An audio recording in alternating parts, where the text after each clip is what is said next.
Well, sometimes getting ahead means maximizing your potential. And where do you start? That is the question that we all have. We have author Peter Dean with an answer, and it is in his new book. Welcome. So happy to have you here. Thank you for having me. So that idea of tapping into our potential, all of us want to do it, but we seem so overwhelming. Where do we start? Well, you've written 11 books on leadership and men, but this new one, Cultivating Leaders, focuses on men and women. And of course, I am happy about that. But why this book and why now? Well, it's a critical time for women in the workplace. We have 50% men and women in the workplace. We have 50-50 in management. But when it comes to the C-suite level echelons of our companies, it's not good.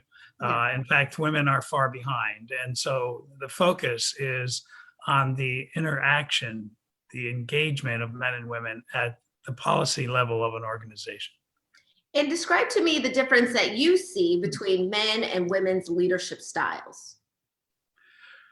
That's a wonderful question.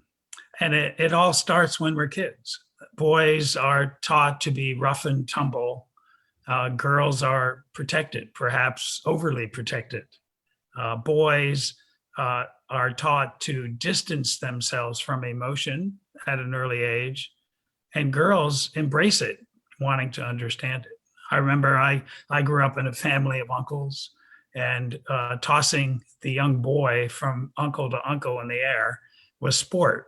But the design of it was to toughen the boys up, because the boys have to be tough if they're going to be men. It is interesting that we are unlearning a lot of these things that we taught each other in previous generations, and our new generation isn't necessarily doing those same conditioning.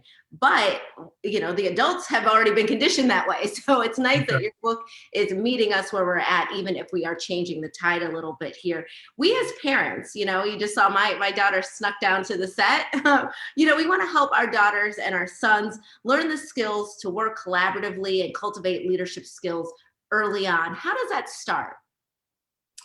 Well, it starts by changing the conditioning early on.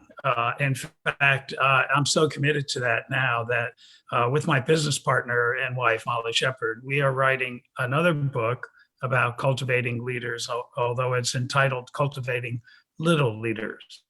And the whole idea is to start early. And it talks about the same concepts that I talk about in my book, Cultivating Leaders: kindness, standing up for what's right, integrity, problem solving, decision making, and empathy.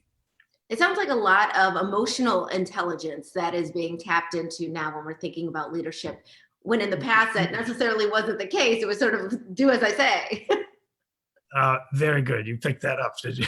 Yes, I did. Well, this pandemic has created unique challenges for leaders, especially right now. What's the most important thing that they can do to help their teams navigate this trying time?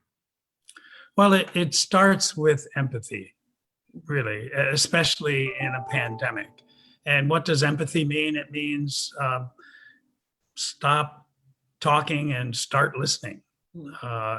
In the workplace is very much an emotional place. And when you have emotion, it requires empathy. And we just don't bring that into our companies much, and especially at the top level.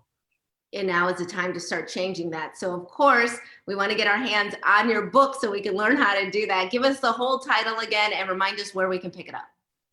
Well, it's Cultivating Leadership, and it's how men and women can lead together. So I've stepped into the breach there. So we'll see what happens. About time, Peter. I love it. Welcome. Bring these women in. I love it. All right, Peter Dean, thank you so much for being with us. Really appreciate it. And we'll be right back with more Midday Maryland right after this. Stay tuned. All right. Lovely. Thank you.